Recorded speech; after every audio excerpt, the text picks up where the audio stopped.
आज की दौर में ये जो गरीब, पसमानदा, जाहिल, भिखारी जो ममालिक है ना, ये दुनिया ने इनको आउट कर दिया। इनके पासपोर्ट पे नो एंट्री का वो एक वो लग गया है धब्बा। ना वीज़ा मिलता है ना कुछ मिलता है। उनके पास इतने रिसोर्सेज हैं कि एग्रीकल्चर सेक्टर को, इंडस्ट्रियल सेक्टर को वो फुल सब्सिडी दे रहे हैं, बिजली में, गैस में। इंडिया इतनी बड़ी मार्केट है, वेस्टर्न वर्ल्ड की तमाम प्रोडक्ट, तमाम इंडस्ट्री इंडिया के अंदर काम कर रही है। मैं आपको शुरू से कह रहा हूँ, ना कश्मीर हमारा था, ना है, ना होगा। बांग्लादेश पाकिस्तान का हिस्सा था, वो हम संभाल नहीं सके। हम कश्मीर कहाँ से ले लेंगे? दुनिया में एटम बम का कोई नाम लेता है? दुनिया है आजकल, ये इकोनॉमिक्स की वॉर है। जिसकी मैशत स्ट्रांग है वो ताकत। इंडिया से ज़्यादा रिसोर्सेज अल्लाह ने पाकिस्तान के अंदर दिए। पूरे इंडिया में नेचुरल गैस नहीं है, आधा पाकिस्तान आपके नेचुरल गैस से भरा हुआ है। ठीक है, सारा पानी हमारा जो है वो जाके समुद्र में गिर जाता है। हम डैम नहीं बना सके हैं 50 साल में, उन्होंने 50 साल में 65 डैम बनाए। पाकिस्तान में समझदार इंसान खोजने से बहुत कम मिलता है। तो दोस्तों आज जिनका वीडियो लेकर आया हूँ वो काफ़ी ज़्यादा समझदार है और दोस्तों आपको विश्वास नहीं होगा, उन्होंने बहुत ही अच्छी तरह से भारत और पूरी दुनिया के बीच में जो एक रिश्तेदारी फैली है, जो कि पूरी दुनिया के लिए भारत अभी एक ज़रूरत बन चुका है, किस तरह से नरेंद्र मोदी को पूरी दुनिया ज़बरदस्ती बुला बुलाकर उनको अवार्ड दे रही है। कोई उनको पीस अवार्ड दे रहा है तो कोई उनको अपने देश का सर्वोच्च नागरिक अवार्ड दे रहा है। तो दोस्तों एक पाकिस्तान का नागरिक है जो कि काफ़ी ज़्यादा समझदार है। तो देर ना करते हुए चलिए वीडियो की तरफ बढ़ते हैं। ओरिजिनल वीडियो का लिंक आपको डिस्क्रिप्शन में मिलेगा। तो दोस्तों बढ़ते हैं वीडियो की तरफ। देखिए, मैंने आपको पहले भी 2-3 इंटरव्यू में कह चुका हूँ कि इंडिया जो है ना वो इस वक्त एक सुपर सीट कर रहा है दुनिया में। ठीक है, अब ये जो अमेरिकन ब्लॉक है, वेस्टर्न ब्लॉक है, ये सारा इंडिया के सपोर्ट में है, इंडिया के फेवर में है। ये जितने अवार्ड्स वगैरह हैं, यूनाइटेड नेशन है, आईसीजे है, जितने इदारे हैं, ये वेस्टर्न वर्ल्ड के अंडर में आते हैं।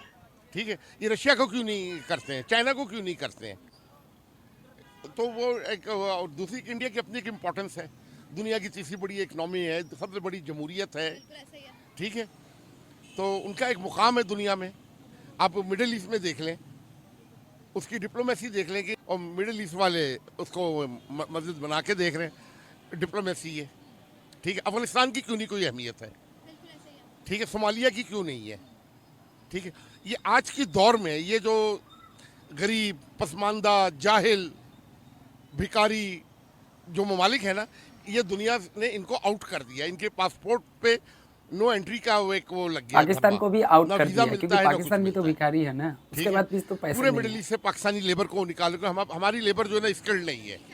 ठीक है, वो स्किल्ड लेबर ले रहे हैं। इंडिया से मिल रही है, बांग्लादेश से मिल रही है, चाइना से मिल रही है, कोरिया से मिल रही है। हम लोग फारिग हो रहे हैं। ठीक है, इंडिया जो है ना हर मामले में आगे जा रहे हैं।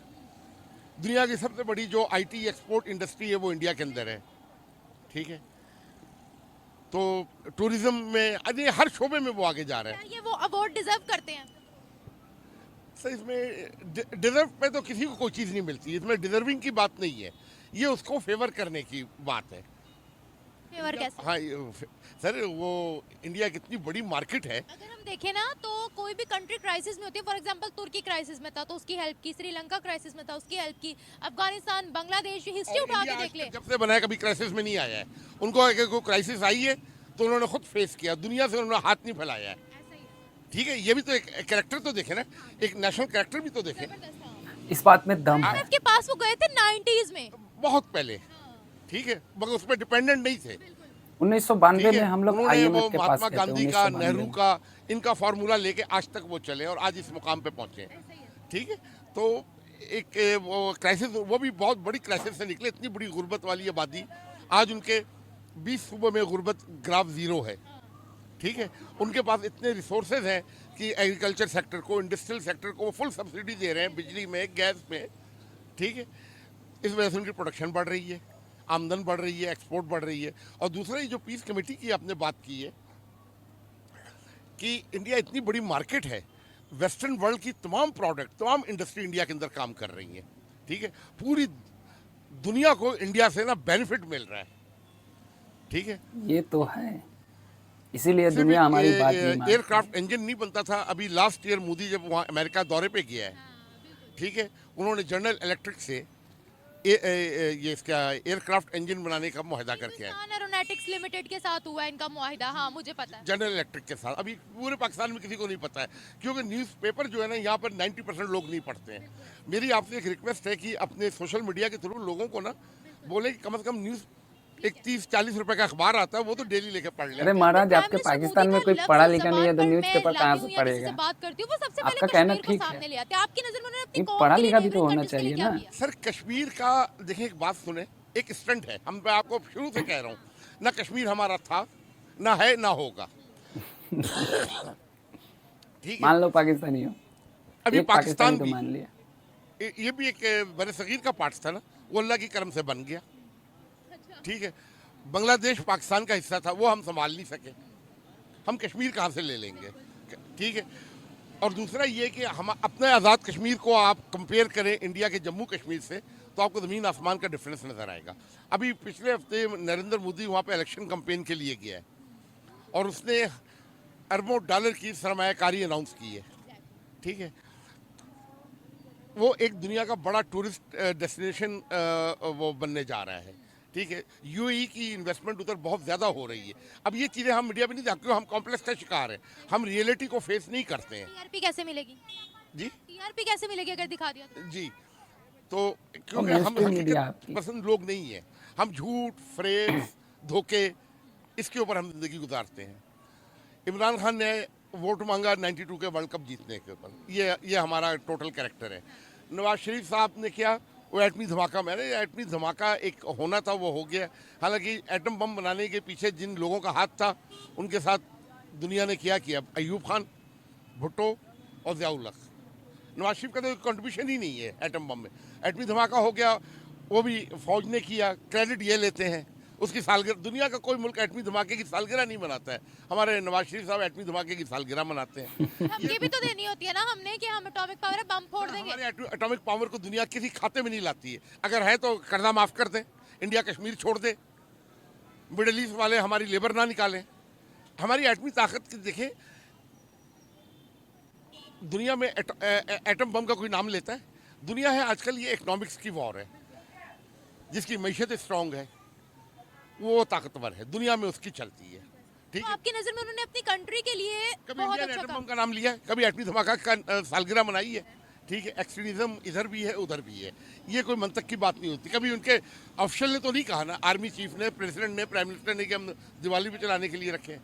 यहाँ पर भी लोग इस तरह की बात करते हैं, ये कोई लेवल नहीं है बात करने का, इसका कोई नहीं है। मगर न्यूक्लियर पावर कोई भी जिक्र नहीं करता है। यानी कंट्री के लिए बहुत अच्छा काम किया उन्होंने। अपनी कंट्री के लिए किया, अपनी पब्लिक के लिए किया है। आज वो तीसरी दफ़ा इलेक्शन जीतने जा रहा है, उसका मुकाबला कोई इंडिया में नहीं कर पा रहा है। उसकी आप परफॉर्मेंस तो देखें, उसने डिलीवर किया है। हमारे आज तक 70 साल में किस हुक्मरान ने डिलीवर किया है? एक भी हुक्मरान हमें काम का मिल जाता तो शायद हम ट्रैक पे हमारी गाड़ी आ जाती। ठीक है, हर एक के साथ स्कैंडल, इज्जत के साथ ना आते हैं ना इज्जत के साथ जाते हैं, ये हमारा ट्रैक रिकॉर्ड है।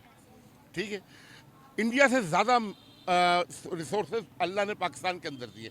पूरे इंडिया में नेचुरल गैस नहीं है, आधा पाकिस्तान आपके नेचुरल गैस से भरा हुआ है। ठीक है, सारा पानी हमारा चाचा जो ने है, मार दी वो बांध। जाके समुद्र में गिर जाता है। हम डैम नहीं बना सके हैं 50 साल में, उन्होंने 50 साल में 65 डैम बनाए। आज के अखबार में मैंने न्यूज़ पढ़ी है कि रावी का पानी भी रुक गया, उन्होंने शाहपुर डैम। अब ये आवाम जो हमारी है ना, और कांडी पे राज उनका एक बहुत बड़ा डैम का प्रोजेक्ट है। ठीक है, वो हमारे हिस्से इधर की अनाउंस है। करते हैं, इधर उनका ग्राउंड रिलेटिव पे बन जल जाता है। बंटवारे हमारा के समय में अभी वो तक रावी तालाबाद नदी फंसा हमारे हुआ है, हिस्से दिया में पड़ी। मीर, भाषा, वासु, उसका तो पानी पता पे नहीं तो किस हमारा सन में जाके अधिकार है। आबाद होगा। सब कागजों के ऊपर डैम बन रहे हैं, कागजों के ऊपर तरक्की हो रही है। ये रेलवे जो ट्रैक्स बिछी हुई है पाकिस्तान में, ये भी गोरे 200 साल पहले बिछा कर गए हैं। आज रेलवे दुनिया में डिजिटल है, बुलेट ट्रेन चल रही है, इलेक्ट्रिक ट्रेन चल रही है, हवाई जहाज से तेज रफ्तार की ट्रेनें आ गई हैं। हम आज तक उसी तरह वो लोकोमोटिव इंजन वाली पटरी पे गाड़ियां दौड़ा रहे हैं। टूटी पटरियां, टूटी फूटी सीट। इतनी दुनिया की नाहिल तरीन कौम जो है ना हम लोग हैं। इन्हीं 70 साल में एक 100 फुट रेलवे का ट्रैक हम मरम्मत नहीं कर सके। बातें हमारी आप देख लें। ऐसे ही सर, बिल्कुल सही सर, आपने बात तो बिल्कुल ठीक बोली, कड़वी है मगर बातें तो सच्ची है। अगर इन पे अमल किया जाए, हाँ अगर इन पर अमल किया जाए तो यकीनन हम भी आगे बढ़ सकते हैं। आपके सोशल मीडिया के रेफरेंस से लोगों से रिक्वेस्ट कर रहा हूँ कि अगर आप लोग अवेयरनेस चाहते हैं अपने आप को, तो आप लोग कम से कम न्यूज़पेपर को स्टडी करें, आपको खबर होगी कि दुनिया में क्या हो रहा है। ठीक है, और हम लोग क्या कर रहे हैं। हम लोग बिल्कुल लाइलम हैं, जो हालात जा रहे हैं हाजरा के, उससे बिल्कुल हम लाइलम। कल अभी टीवी पे रात को डॉक्टर उमर सैफ आईटी के जो वजीर हैं, उन्होंने कहा कि भाई पाकिस्तान में हर साल 75,000 आईटी ग्रेजुएट निकल रहे हैं यूनिवर्सिटी से, लेकिन ये कि उनमें से एक भी ऐसा नहीं है जो बैन अवी लेवल कम हो या बैन अवी मार्केट में मुकाबला कर सके। ना हमारी तालीम का कोई लेवल है, ठीक है। आज भी हम जो है ना वही पता नहीं किस सदी में रह रहे हैं, ठीक। अब ये लाहौर में माल रोड से अब निकल के ना पाकिस्तान के किसी भी सूबे के किसी भी इंटीरियर में चले जाए, गांव देहातों में चले जाएं, रूरल एरियाज में आपको पता लग जाएगा कि हम हमारी रियलिटी क्या है। गुर्बत, इफलास, जहालत। आज तक हम अपना एक बारिश हो जाए तो हम गटर जो है ना वो हमारे सारे पाकिस्तान में कराची से लेकर लाहौर से लेकर इस्लामाबाद तक गटर जो है ना बॉयल हो बिल्कुल जाता सही बात है सर। तो ये लेवल है। तो दोस्तों वीडियो आपने देखा, पाकिस्तानी चच्चा है और पाकिस्तानी चच्चा ने जो रियलिटी बताई है, इन्होंने जाते जाते एक भंड मार दिया कि अल्लाह ने इनको नेचुरल रिसोर्स भारत से ज़्यादा दी है। इनको पता होना चाहिए कि इनके पाकिस्तान में जो इन्होंने गैस की हवाला दिया है, बाद बाकी तो वो सब भंड मारते हैं, मुझे पता है कुछ नहीं है पाकिस्तान में। बहुत सारे ऐसे लोग भी हैं जो कि बोलते हैं कि पाकिस्तान में सोने के 3-3 पहाड़ है, जो कि पाकिस्तान की सरकार को मालूम ही नहीं है। तो इस तरह की बातें पाकिस्तान में होती है। चाचा ने कहा कि नेचुरल रिसोर्स वहाँ पे बहुत ज़्यादा है, खास करके गैस पे बात की। तो भाई जब आपके पाकिस्तान में गैस है तो वहाँ के लोगों को इतना महंगा गैस मिलता कहाँ से, ये एक सवाल बनता है। मैंने एक वीडियो देख रहा था, उस वीडियो में एक महिला, बुजुर्ग महिला थी, वो बता रही थी कि 45,000 रुपये गैस का बिल आता है। मैं आपको सिलेंडर दिखाता आपको, मैं यहाँ पे बैठा हूँ, मेरा यहाँ पे मोबाइल सेट है एक जगह, नहीं तो मैं आपको सिलेंडर अपना दिखाता। उस सिलेंडर हमें मिलता है 1120 रुपये का डिलीवरी चार्ज सहित। वो जाता है हमें 40 दिन। मेरे घर में 4 परिवार है, चारों परिवार के लिए 40 दिन तक वो चलता है। तो आप उससे कैलकुलेट कर लो, 1100 रुपये का सिलेंडर हम लेते हैं, 40 दिन चलता है। अरे हमारे देश में नेचुरल गैस नहीं है तो क्या हुआ, उससे कोई दिक्कत नहीं है। लेकिन चाचा ने एक बात अच्छी कही कि न्यूज़पेपर पढ़ना चाहिए, बिल्कुल पढ़ना चाहिए, लेकिन उसके लिए क्या है कि आपके पाकिस्तान के लोगों को शिक्षित होना पड़ेगा। मोदी को लेकर, मोदी और इंडिया को लेकर जो हेट है आप लोगों के अंदर में, उन सब चीज़ों को हटाना पड़ेगा। आप सोचते रह जाओगे हम लोग कहाँ से कहाँ, आप जो सोचोगे उस काम को हम कर चुके होते हैं। इस तरह का माहौल है हमारे यहाँ। हमारे यहाँ की शिक्षा और आपके यहाँ की शिक्षा में ज़मीन आसमान का अंतर है। और आपने एक बहुत अच्छी बात कही, कश्मीर ना आपका था ना कभी होगा, ये बात मुझे अच्छी लगी। तो दोस्तों पाकिस्तानी चाचा लगता है कि बहुत ज़्यादा समझदार है, इनको रियलिटी मालूम है, इनको ग्राउंड रियलिटी मालूम है। तो दोस्तों ये वीडियो था नरेंद्र मोदी को अवार्ड को लेकर, जो बाहर के देश, जो कि खास करके जो दूसरे और वेस्टर्न कंट्री जो कि भारत के साथ ज़बरदस्ती रिलेशन बनाना चाहते हैं। जैसे कि कोई इंसान होता है, जैसे कि कोई अगर बाज़ार में कोई पैसे वाला होता है, उसकी मार्केट में वैल्यू होती है, तो उससे हर कोई रिश्ता बनाना चाहता है। तो ठीक उसी तरह से हमारा भारत है, उससे अभी हर देश अपना रिश्ता बनाना चाहता है और भारत के साथ जुड़ना चाहता है। तो उसी तरह उसी पर बात हो रही थी। तो दोस्तों निम्रा अहमद ऑफिशियल का वीडियो था, और वीडियो जाहिर सी बात है आप लोगों को अच्छा लगा होगा, क्योंकि इतने अच्छी बातें कोई पाकिस्तानी करे ये संभव नहीं है। तो दोस्तों जाइएगा, निम्रा को भी सपोर्ट कीजिएगा, लिंक डिस्क्रिप्शन में है। मैं मिलता हूँ किसी दूसरे वीडियो में, तब तक के लिए दोस्तों बाय बाय।